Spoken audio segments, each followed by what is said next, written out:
sonho de um montanhista é ficar no topo. Um montanhista bem-sucedido fica lá somente de 5 a 10 minutos. A preparação e o treino para chegar lá?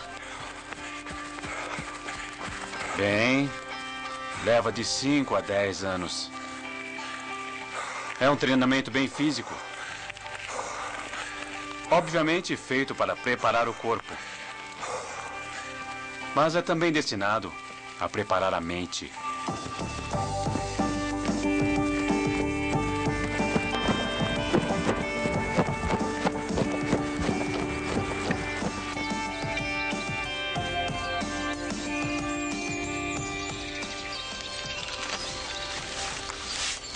Olá, meu nome é Jamie Clark. Meu sonho de infância era ser um montanhista. Eu passei boa parte da minha vida me preparando para escalar montanhas. Eu tive a sorte de escalar até os picos mais altos do mundo, inclusive o Monte Everest. Mas não foi assim que começou. Aqui no Canadá, muitos garotos crescem com o sonho de serem jogadores profissionais de hóquei. Bem, eu não era diferente. Minha mãe achava que o hóquei era muito perigoso e violento para o seu filho. Então, ela sugeriu que eu fosse escalar montanhas. No meu aniversário, ou no Natal, eu queria ir ao campo de hóquei ou um novo equipamento, mas ela me dava livros e atlas sobre aventuras.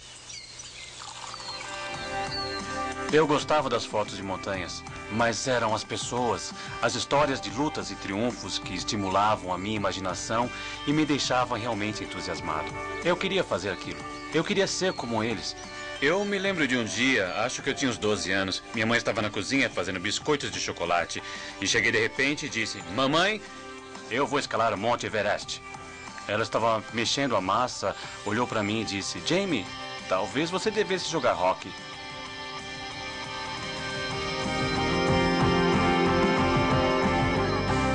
No topo do mundo.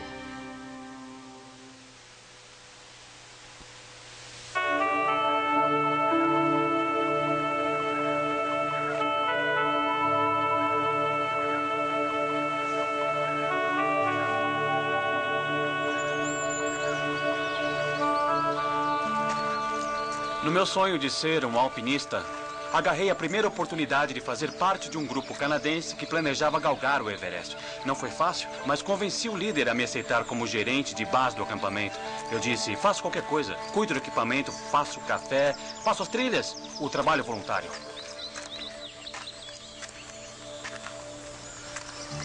Embora eu não pudesse chegar ao topo, eu estava feliz por fazer parte do grupo que ia subir o Everest.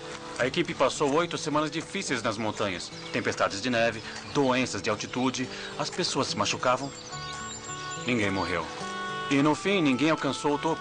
Quando regressamos, nós sabíamos que teríamos que voltar. Mas antes, nos sentamos e nos perguntamos: onde foi que erramos?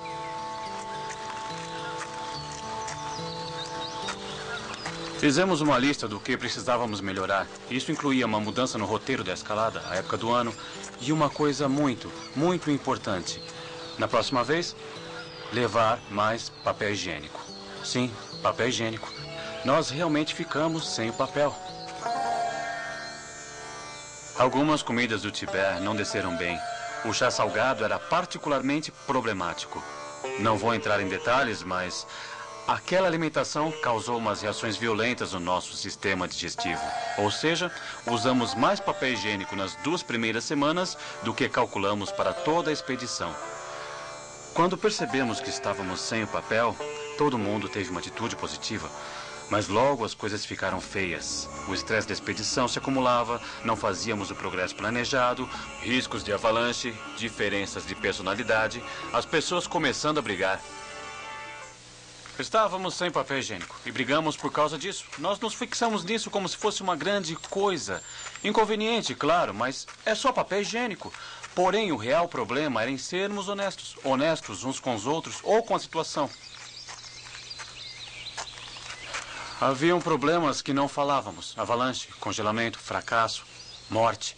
Outro problema era admitir que talvez a nossa ambição não estivesse à altura da nossa capacidade. Era difícil aceitar que a nossa amizade estava em perigo. Não sermos honestos e brigar pelo papel higiênico foi um jeito de evitar as mais desconfortáveis e mais importantes questões. No final, nada estava resolvido. Organizações, equipes e mesmo famílias têm os seus papéis higiênicos. Alguma coisa é para argumentar e evitar a verdade. Pode ser uma xícara de café deixada na pia, um celular que sempre toca durante a reunião. E em casa pode ser o creme dental deixado sem a tampa ou uma toalha molhada jogada sobre a cama. Discutir sobre essas infrações é o que fazemos, porque encarar os problemas de verdade é bem mais difícil. A vida exige que nos preocupemos o suficiente para enfrentar, partilhar e ouvir a dura verdade. Com frequência, nós preferimos ignorar esse problema do que enfrentar a dor desse tipo de confronto direto. Por esse motivo, nossa expedição perdeu a melhor chance de chegar ao topo. Às vezes, evitamos os problemas reais, brigando por papel higiênico, mas não podemos perder tempo e energia com o papel. Temos que aceitar que os confrontos vão acontecer e, nesse caso, encontrar a coragem para encará-los e lidar com eles.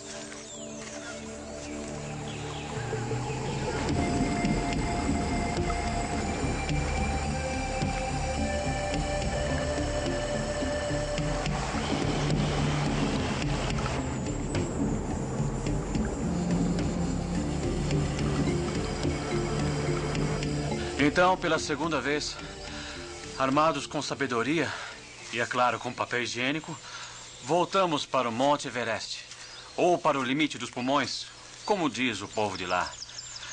Depois de 2 meses de esforços, nós nos julgamos aptos a atingir o topo. Quase toda expedição é formada por 12 membros ou mais, mas não é raro que apenas 1 ou 2 cheguem até o topo. E podem contar com os colegas que ficam na base para apoiá-los. 2 montanhistas, John e Dennis, foram escolhidos para ir ao topo. A ida e a volta do Everest levam mais de 24 horas. Saindo da tenda à meia-noite, John e Dennis escalaram por 6 horas na escuridão. Então, o Himalaia emergiu no alvorecer de um novo dia. Dennis começou a sentir os efeitos da altitude, edema pulmonar, fluidos saindo dos pulmões. Ele não podia continuar. Então o trouxemos de volta para o acampamento. John continuou sozinho por mais 9 horas.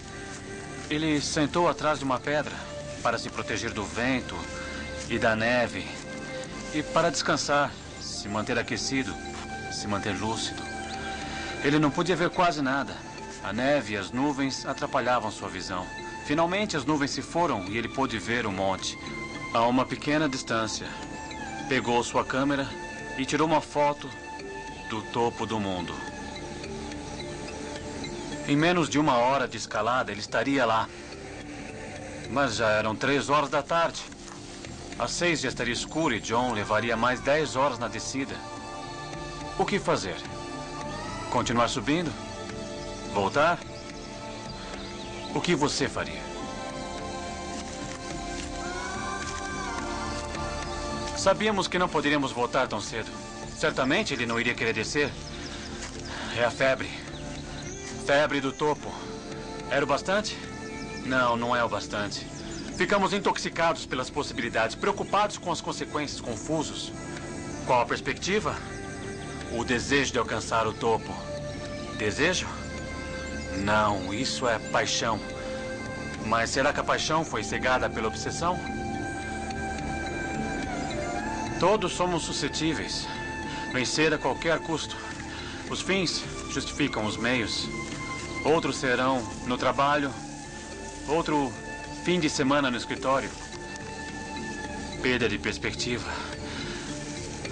Paixão? A paixão nos leva ao topo. Mas obsessão? Obsessão nos leva à morte. E não sabíamos a diferença.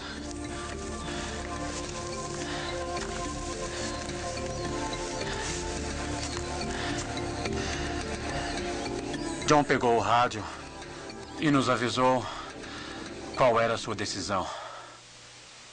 Certo, John. Como você está? Bem, Blair. Eu me sinto fatigado, desapontado, aliviado.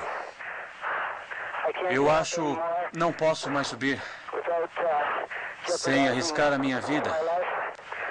Eu reconheço que não tenho em mim o que eu preciso. Não dessa vez. Não. A sequência que tomou lugar para eu ir até o topo. Câmbio.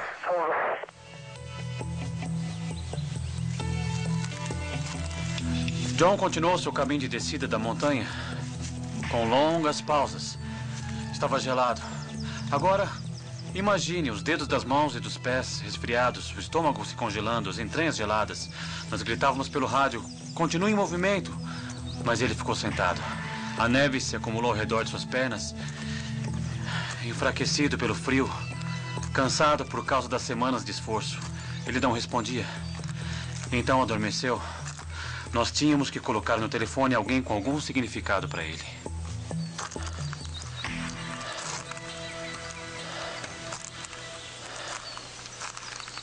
Através do satélite, fizemos uma ligação para o outro lado do mundo. Na casa dele, no meio da madrugada, sua esposa atendeu a chamada.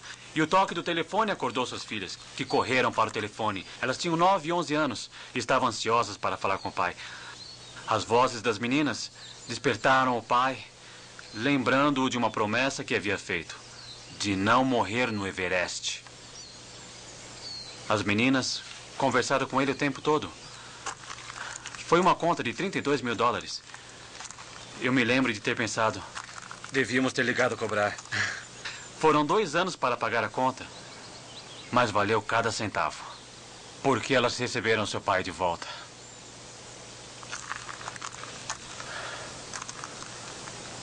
Com a recuperação de John e o nosso retorno, a nossa expedição chegou ao fim. O tempo estava piorando, os suprimentos acabando e os nervos abalados. Voltamos para casa e encontramos com John no aeroporto. Ele estava com as 2 filhas, bem ao seu lado. Foi pelo amor delas que ele desceu a montanha. As filhas acreditavam que o pai cumpriria sua promessa. E ele cumpriu. Em nossas vidas, o que importa não são as promessas que fazemos, mas as que cumprimos.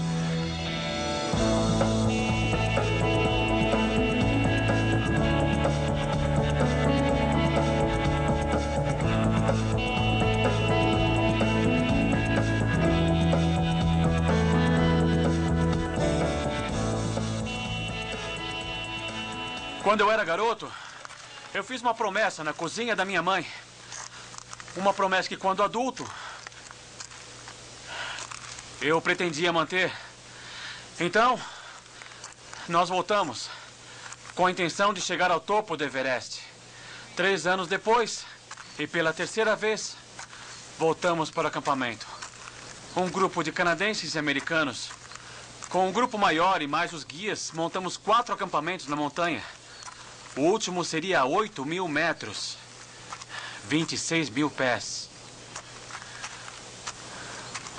O primeiro desafio para escalar o Everest? As quedas de gelo Khumbu.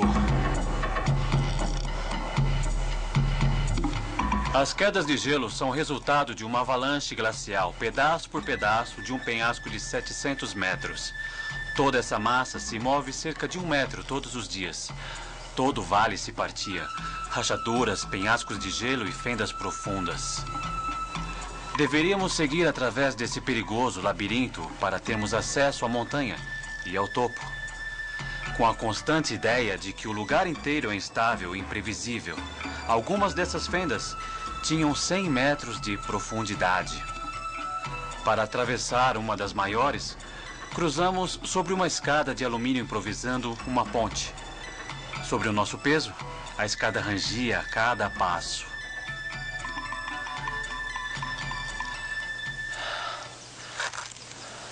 Então, sobre aquela escada, eu comecei a entender o que estávamos tentando conquistar. Durante anos achei que eram as rochas, o gelo, o vento, a gravidade. Como eu estava errado. O maior desafio do alpinista é o medo. Medo do gelo caindo, de cair, de se ferir. Medo do desconhecido, de mudanças, do fracasso e de ser ridicularizado. Mas o medo não é a característica só do montanhista. Pode ser também de uma organização. As pessoas muitas vezes têm medo de tomar uma decisão, de dar um passo. E isso mata o progresso.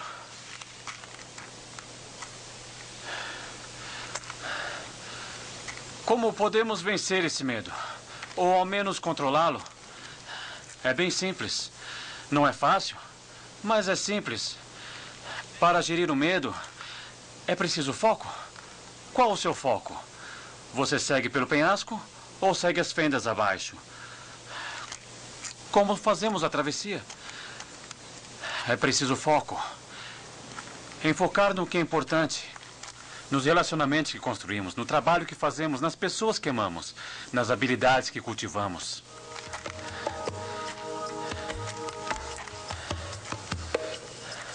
Não podemos nos fixar nas fendas que estão no caminho.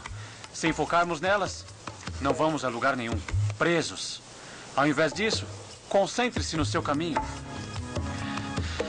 Dê um passo e depois outro. Acredite no que é importante. E nesse momento, as algemas do medo vão ceder. Dê outro passo. Sinta o momento. Gerencie o medo e talvez até o conquiste. E saiba disso. O outro lado do medo é a liberdade. Liberdade para viver a vida que almejamos. Foco nos caminhos.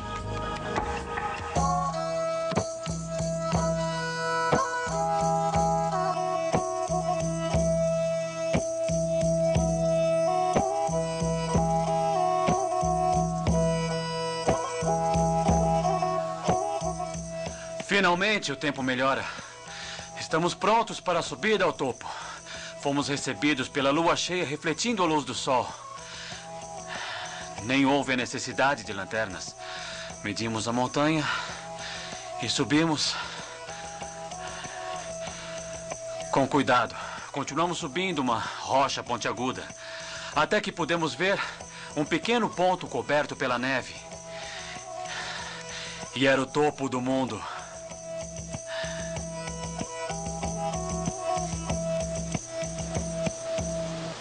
A 10 passos abaixo do topo, eu parei e sinalizei para o meu amigo Lack para passar. Eu queria que ele chegasse primeiro, como um gesto de agradecimento por todos os anos de amizade e apoio. Sem Lakpa e o grupo de guias, esta expedição não teria metade do significado e seria 2 vezes mais perigosa.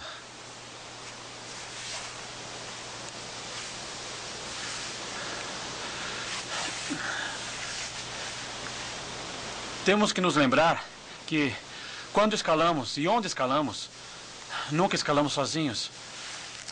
É importante chegar ao topo e olhar para trás e apreciar todas as outras pessoas que tornaram possível a nossa chegada. E agradecer.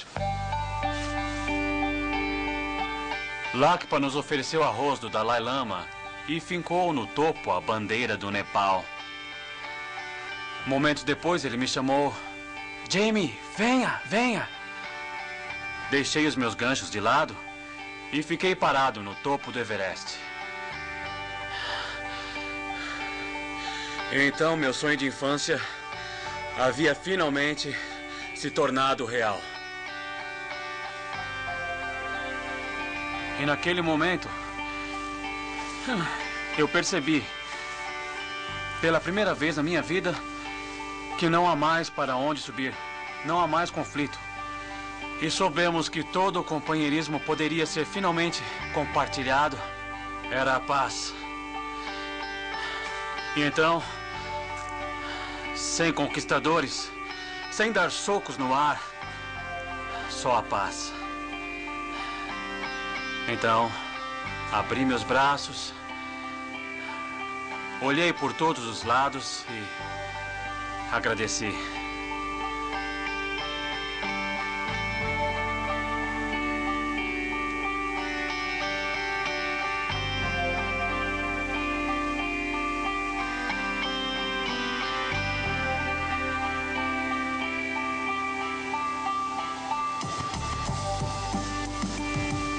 Meus votos para você que siga em frente no trabalho que faz e na vida que vive. Conheça o seu topo. Não importa o quão distante ou encoberto esteja, ele estará pronto para recebê-lo. Eu lhe desejo a coragem e a paixão para continuar escalando. O seu topo lhe espera. Vá buscá-lo.